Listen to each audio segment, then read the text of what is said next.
World News in 5. Right now.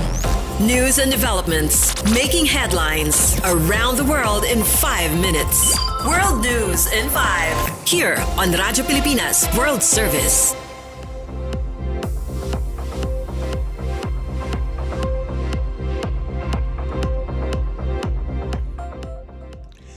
Good day. This is World News in 5 here on Radyo Pilipinas World Service.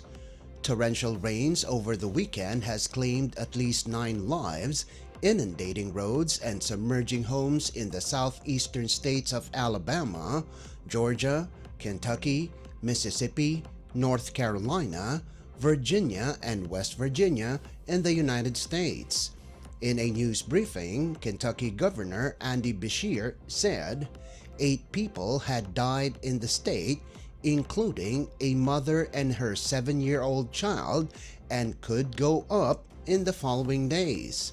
Beshear said hundreds of people were left stranded in rising flood waters, while others were rescued from their cars.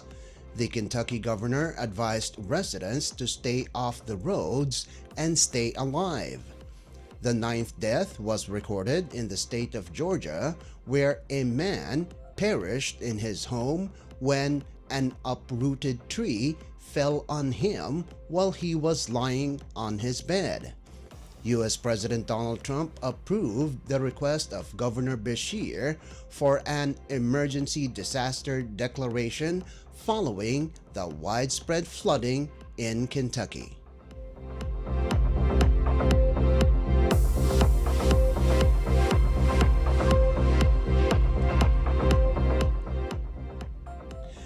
At least 18 people died, mostly women and children, in the central train station of India's capital city of New Delhi as a huge crowd tried to catch trains to the Kumbh Mela, the largest religious gathering on earth.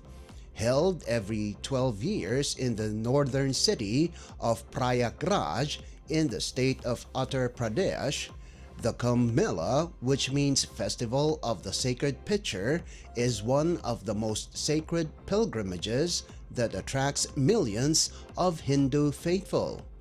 According to a report by the AFP, Dr. Ritu Saxena, Deputy Medical Superintendent of Loknayak Hospital in New Delhi, confirmed 15 deaths at the hospital and 11 others injured.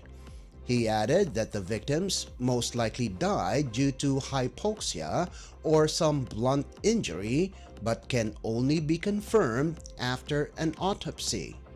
In an ex post, Prime Minister Narendra Modi sent his thoughts to those who lost their loved ones and pray that the injured have a speedy recovery. The 6-week Kumbh Mela started last month and will end on February 26.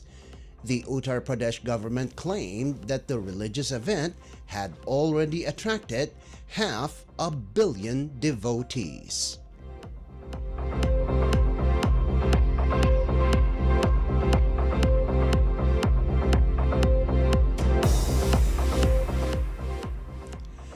And news from the Philippines Foreign Service Post, in celebration of National Arts Month with the theme Ani ng Sining, Diwa at Damdamin, the Philippine Embassy in Damascus successfully hosted a pencil drawing art workshop on the 16th of February, highlighting the theme of creativity being fueled by spirit and passion, inspiring participants to explore their self-expression and artistic potential. The program opened with welcome remarks from Chargé d'Affaires John Reyes, who emphasized the importance of arts in fostering creativity. Mr. Omar Al-Masri, a young and talented Filipino-Syrian artist and winner of the Embassy's National Arts Month contest in 2022, led the workshop and introduced students to fundamental drawing techniques using only a pencil. Through guided instruction and hands-on practice, the participants learned how to bring their imagination to life on paper. By the end of the session, each participant proudly showcased their own unique artworks, applying the skills they had learned. The activity not only fostered artistic growth but also emphasized the importance of creativity in everyday life.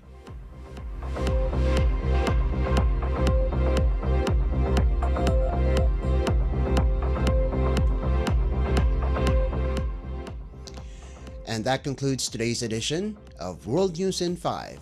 For Radyo Pilipinas World Service, this is Leo Magpayo. Good day. World News in 5. Right now. News and developments making headlines around the world in 5 minutes. World News in 5. Here on Radyo Pilipinas World Service.